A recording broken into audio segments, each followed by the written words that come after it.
যদি কখনো প্রশ্ন করা হয় পৃথিবীর স্বর্গ কোনটি, এর উত্তর দিতে কেউ হয়তো ভুল করবে না। এক বাক্যে উত্তর দিবেন কাশ্মীর। হ্যাঁ, মুঘল আমল থেকে ভূস্বর্গ হিসেবে বিবেচিত অনিন্দ্য সুন্দর প্রাকৃতিক রূপ, বৈচিত্র্যের লীলাভূমি কাশ্মীর। মুঘল সম্রাট জাহাঙ্গীর কাশ্মীরকে ভূস্বর্গ হিসেবে আখ্যায়িত করার পর থেকে বিশ্বব্যাপী কাশ্মীরের পরিচিত পৃথিবীর স্বর্গ হিসেবে। এবার যদি আপনাকে একটু ঘুরিয়ে দ্বিতীয়বার প্রশ্ন করা হয় চীনাদের কাছে ভূস্বর্গ হিসেবে বিবেচিত কোনটি, এবারের উত্তর কিন্তু আগেরটার মতো হবে না, বরং এবারের উত্তর হবে জিওজাইগো ভ্যালি। কিন্তু কেন? চলুন চীনাদের কাছে ভূস্বর্গ হিসেবে বিবেচিত উপত্যকাটি আদ্যপান্ত জেনে নেওয়া যাক আজকের এই ভিডিওতে।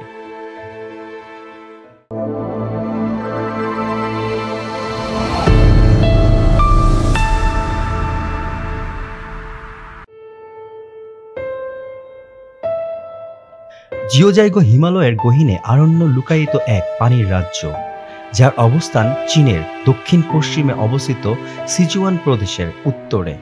আয়তন 720 বর্গ কিলোমিটার বা 72,000 হেক্টর। জিওজাইগো স্বর্গ হলে সিচুয়ান প্রদেশকে তো স্বর্গের দুয়ার বলাই যায়। উপত্যকাটি তিব্বত মালভূমির অন্তর্গত মিনশান পর্বতমালার একটি বিশেষ অংশ। অঞ্চলটি মাত্র 50 কিলোমিটার জুড়ে রয়েছে 17টি প্রবাহিত ঝর্ণা, 114টি বিচিত্র বর্ণিল পানির লেক ও চারদিকে বিস্তৃত পাহাড়ি বনাঞ্চল। জিওজাইগো শব্দের অর্থ 9 গ্রামের উপত্যকা। উপত্যকাটি জুড়ে 9টি গ্রামের গড়ে ওঠার কারণে অঞ্চলটির নাম এমন। এর নামকরণের সাথে জড়িয়ে আছে এক রূপকথার গল্প। এখানকার স্থানীয়দের বিশ্বাস অনুযায়ী তাদের পর্বত দেবতা বিয়াংদুত্ত মিনগ্রেবার 9 কন্যা ছিল। 9 বোনের প্রত্যেকে ছিল অত্যন্ত বুদ্ধিমতী, বিচক্ষণ ও রূপবতী। একবার এই এলাকায় ভ্রমণ করতে এসে তারা দেখল শেমোজা নামের এক বিষধর দৈত্য তাদের বিষ দ্বারা এখানকার পানি বিষাক্ত করছে। তারপর সেই 9 বোন একত্রে দৈত্যকে পরাজিত করে। উপত্যকার সৌন্দর্যের মুগ্ধ হয়ে তারা স্থানীয় 9 সম্ভ্রান্ত তিব্বতী পুরুষকে বিয়ে করে 9টি পৃথক গ্রামে বসবাস শুরু করে। আর এই কাহিনী থেকে পরবর্তী অঞ্চলের নামকরণ করা হয় জিওজাইগো ভ্যালি। অঞ্চলটিতে প্রায় 3000 বছর পূর্বে জনবসতি গড়ে ওঠার প্রমাণ পাওয়া গেছে। গ্রামগুলোতে বসবাসকারী স্থানীয় তিব্বতীদের রয়েছে নিজস্ব ভাষা ও সংস্কৃতি। তাদের জীবনযাত্রার মান প্রতিটি ক্ষেত্রেই স্বকীয় ছাপ লক্ষ্য করা যায়। তারা নিজেদের মধ্যে বোন ও বেনবো সেক নামে এক ধরনের বিশাল প্রাক ধর্মের চর্চা করে। খ্রিস্টপূর্ব 2য় অব্দে আবা এই ধর্মের প্রচার করেন। জিওজাইগোর 8000 ফুট উচ্চতায় প্রাপ্ত সামুদ্রিক প্রাণীর জীবনাশ্য থেকে বোঝা যায় সুদূর অতীতে এই উপত্যকার অবস্থান ছিল সমুদ্রের তলদেশে। হিমালয় পর্বতমালা সৃষ্টিকালে সমুদ্র তলদেশে মাটি ভাঁজ হয়ে বর্তমান আকার ধারণ করেছে। ধারণা করা হয় প্রায় 5 লাখ বছর পূর্বে একটি পাহাড় ধসের কারণে জিওজাইগো একটির মুখ বন্ধ হয়ে যায়। এক বিশাল লেকের সৃষ্টি হয়। অর্ধচন্দ্রাকার লেকটির দৈর্ঘ্য প্রায় 7.5 কিলোমিটার ও প্রস্থ মাত্র 500 গজ।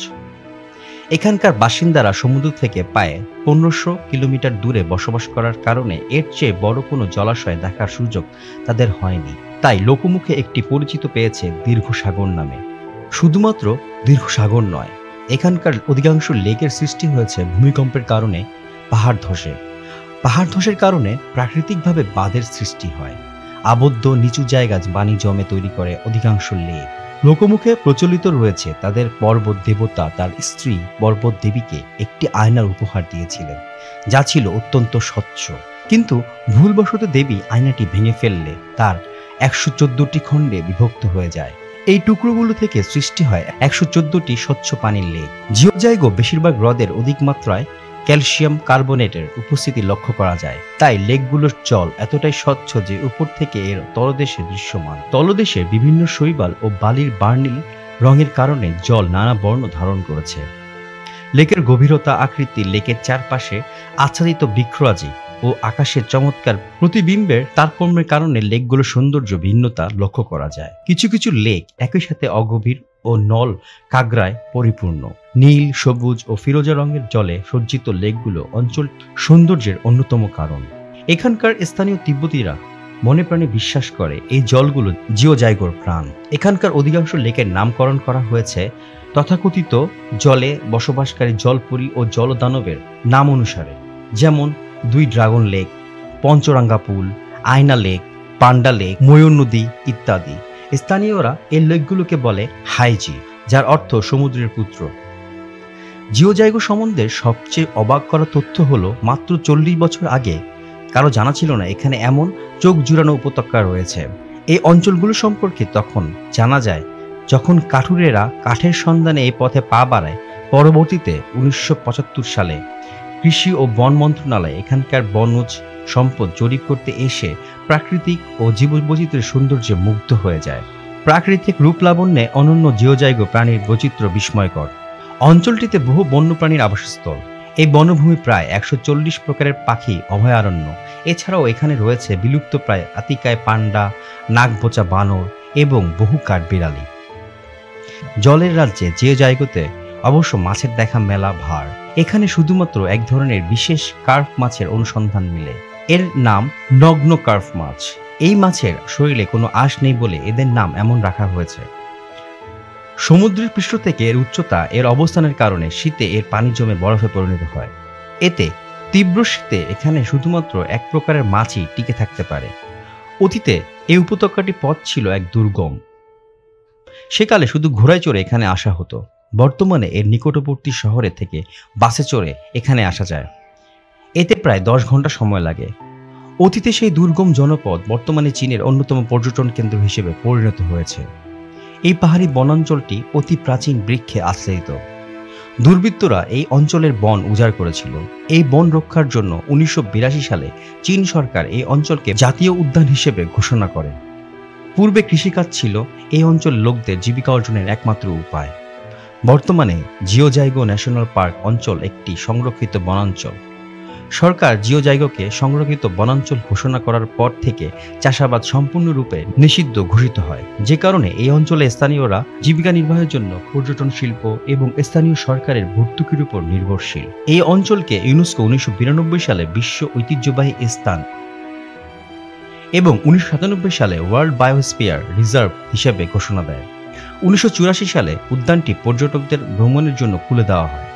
এরপর থেকে এই অঞ্চলে কেন্দ্র করে প্রতি বছর পর্যটকদের সংখ্যা বাড়তে শুরু করে। 1984 সালে পর্যটকদের সংখ্যা ছিল মাত্র 5000, কিন্তু তা 1991 সালে হয়ে দাঁড়ায় 1,70,000। 1997 সালে তা আরও বেড়ে দাঁড়ায় 2 লক্ষে। 2010 সালের মধ্যে 10 লক্ষ পর্যটক এখানে ঘুরতে গেছে, যাদের মধ্যে 3000 বিদেশি পর্যটক ছিল। জিওজাইগো ভ্রমণের সর্বোত্তম সময় বসন্তের শেষের দিকে এবং শরৎকালে, বিশেষত এপ্রিল, মে, সেপ্টেম্বর এবং অক্টোবরে, কারণ এই সময় এখানে জলের উৎস খুব পর্যাপ্ত থাকে। সেপ্টেম্বর এবং অক্টোবর শরৎকালে যখন উপত্যকাটি বর্ণিল বাতাস দ্বারা সজ্জিত হয়, তখন এটি যেন এক রঙের রূপকথার রাজ্যে পরিণত হয়। জিওজাইগো জুড়ে বর্ণিল বনাঞ্চল, প্রবাহমান ঝর্ণাধারা, পতনশীল জলরাশি, বিস্ময়কর স্বচ্ছ পানির লেক, নয়নবিরাম হ্রদ, বৈচিত্র্যময় জলপ্রপাত ও চোখ জুড়ানো প্রাকৃতিক পরিবেশের জন্য হিমালয়ের গহীন অরণ্যে লুকায়িত পানির রাজ্য জিওজাইগো ভ্যালি চীনাদের নিকট পরিচিত পেয়েছে ভূস্বর্গ হিসেবে। প্রকৃতির বুকে লুকানো এক রত্ন যেন জিওজাইগো ভ্যালি। নীল সবুজ হ্রদ, স্বচ্ছ জলপ্রপাত, পাহাড়ি বন আর ঋতুর সঙ্গে পাল্টে যাওয়া রঙিন দৃশ্য, সব মিলিয়ে যেন সত্যি কোনো এক রূপকথার স্বর্গরাজ্য। এমন জায়গায় দাঁড়িয়ে মানুষ বুঝতে পারে পৃথিবীর সৌন্দর্য কতটা অনন্য আর কতটা ক্ষুদ্র। আমরা যদি প্রকৃতিকে ভালোবাসতে শিখি, তার প্রতিটি রং, প্রতিটি জলধারা, প্রতিটি বৃক্ষের মাঝে খুঁজে পাই জীবনের মানে, তাহলে হয়তো ভবিষ্যৎ প্রজন্ম দেখতে পারবে এই অপরূপ স্বর্গরাজ্যকে। ভিডিওটি যদি ভালো লেগে থাকে তাহলে লাইক, কমেন্টস এবং শেয়ার করতে ভুলবেন না। আর নতুন নতুন ভ্রমণ ও রহস্যময় ইতিহাস জানতে চাইলে আমাদের চ্যানেলটি সাবস্ক্রাইব করে পাশে থাকা বেল আইকনটি প্রেস করুন এবং উন্মোচনের সাথেই থাকুন। দেখা হবে নতুন কোনো ভিডিওতে। ততদিন ভালো থাকুন, সুস্থ থাকুন। ধন্যবাদ।